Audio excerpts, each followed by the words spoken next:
ทักทายสบายดีเนาะพี่น้องวันนี้ก็สมบรรยากาศแคมป์เซอีกแล้วไปหาเก็บหอยอันนี้ซบบวยชรีนะใส่เซบางเงียงตัวนั้นเซบางเงียงอันนี้มันบวยชรีมาแต่กลางบ้านก็เจือนลากบอลทางเซหาเลาะเก็บหอยเก็บปูก่อนบรรยากาศนี่งามไรตัวพักเลยมันตันรี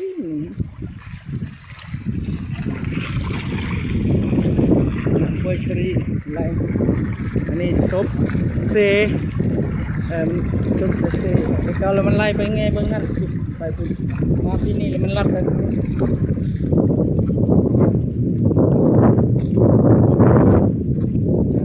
เก็บหอยเก็บเก้าหอยเติมเบ็ดน้องเอ้ยสองตัวหากินชีวิตของเราบ้านนอกเก้าไปสองคนเก็บหอย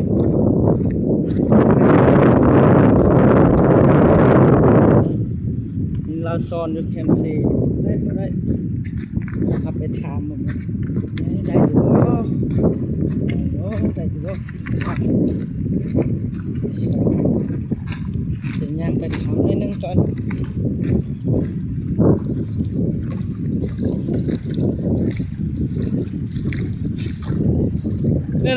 ได้อยู่บ่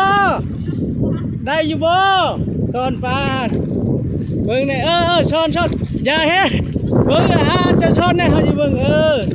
ซ่อนแน่ๆถือกล้องฮะบ่ซ่อนแน่ๆช้อนแล้วก็เอาก็ขอเนี่ยได้เขาซ่อนวิธีซ่อนเนี่ยได้ไปแล้วก็ร้ายอ่ะเราก็เอาเย็บนะยุบก็ได้นะยุบซ่อนบนมื้อนี้เนาะเอามาเก็บบรรยากาศนะเรามาซ่อนคือสิได้อยู่บ่ดำโตมาหามาเฮาไปเบิ่งในคลองแล้วก่อนเด้อพี่น้องเอ้ยอ๋อเห็นได้เชื่อเห็นได้กุ้งพี่น้องเอ้ยเห็นได้ว้าวเห็นบ่กับพอได้กินนี่โอ้อาหารธรรมชาตินี่ซ่อนมาดูให้เบิ่งดูวิธีซ่อนวิธีซ่อนนี่เห็นบ่เราจะควัดก่อนเอาสวิงเนาะเอิ้นว่าเอาซ่อนเนาะหั่นเด้แล้วก็ตรงไว้อยู่ทางลุ่มตรงทางลุ่มแล้วก็ควัดเอาแต่ถึงเนาะไล่ปลาพันกุ้งอีหยังแล้วก็แล้วไล่ไปหา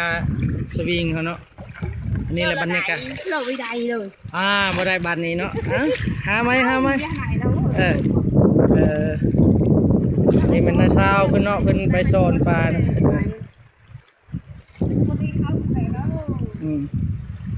ราคา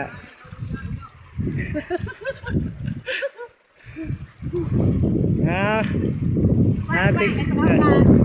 ปันนี้เอาสิไปหาเก็บหอยก่อนเราซ่อนปกติยังจักได้หรือบ่ได้เก็บหอยใช่หอยควัดไปมันได้เองนะชาวเพิ่นมาซ่อนเนาะเพิ่นหากินได้แล้วชีวิตเพิ่นน้อยๆเพิ่นก็เคยหากินแบบนี้เนาะนี่ภาพธรรมชาติพะบังนี่แหละพะบังพี่น้องน้ำลายภาพธรรมชาติ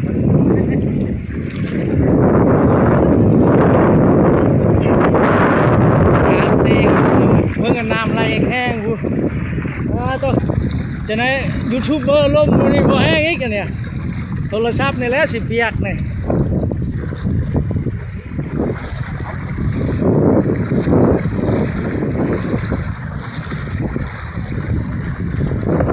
ราคาเลยคุณราคากำลังข้ามเด้อพี่น้องเด้อข้ามน้ำซีบางเฮียงเลยนี่แหละเด่นในซาวเพิ่นก็สิข้ามมาซ้อนเบื้องนี้เราว่าปลาได้หลายได้เบื้องนี้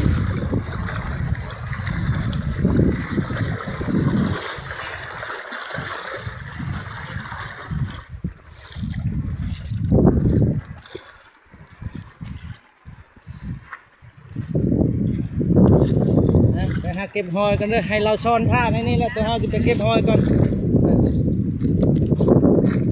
เบิ่งหาเก็บหอยก่อน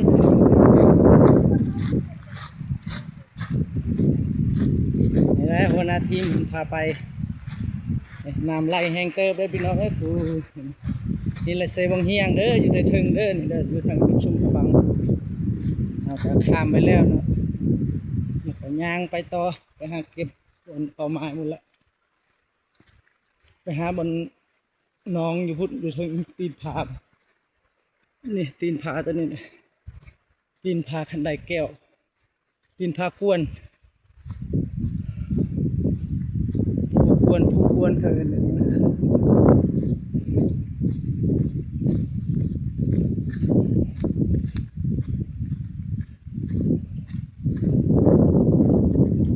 อันนั้นมันดอกกันดอกผักกาดเห็ดสวนนอกอยู่กลางบ้านเป็นเห็ดสวนอยู่ภาคเซบางนี้ออกไปผักกาดขึ้นเรือกินพี่น้องเห็ดนี่ปลูกแบบธรรมชาติออร์แกนิกจะบริหดมันหวานแต่มันปรุงเองฉลองสลิดพอเ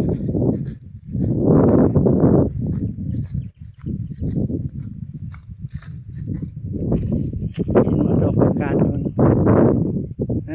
เป็นส่วนบ้ากวางๆพุ่นแล้วเพิ่นใจเฮ็ดอันนั้นเฮ็ดกิซูน้ำพักนะ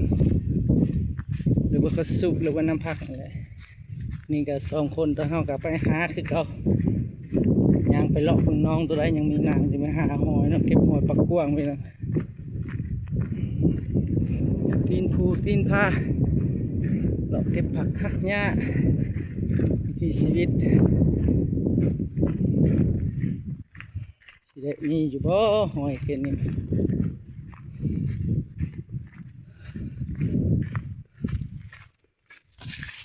โอ้เจอแล้วประมาณแต่ว่าบรรหาสิมีหอยหรือบ่เด้อนี่แหละน้องตัวนี้แหละพี่น้องปลากันนี่นี่น้องเอาหน้ามันออกจากผูนี่ดิตอนนี้คุณไปดูอ๋อตอนนี้มีปลาพี่น้องเขาปลาไม่มันแท้แต่ว่าเขาไม่ให้ปากน้องตัวนี้เด้อแค่นี้นะอยากเห็นปากแล้วบอกปากเขาปากดังปลามันจะไปเห็นแล้วบอกแต่โบเห็นไข่หอยโอ้ยใส่ไม้น้องเพื่อบังคับมันนี่มันเป็นไงโอ้ใส่มองคือสีใดนี่น้องเงี้ยพี่น้องตีนผูติดผูเลยนะพี่น้อง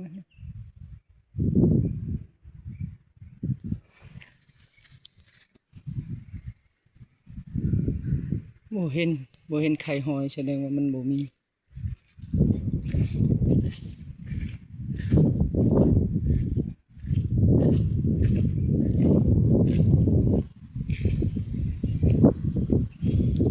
ไปปานแคบ่คันบ่ได้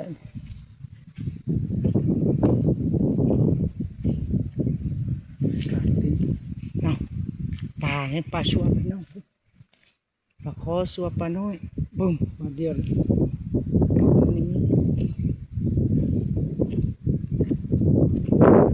เห็นยุเห็นบ่หลายค่ะเอาสำหรับคลิปตัวนี้ก็ขอโจเพียงนี้ก่อนเนาะหาเลาะเบิ่งเก็บหอยก่อนเด้อบรรดา FC ทั้งหลายเนาะ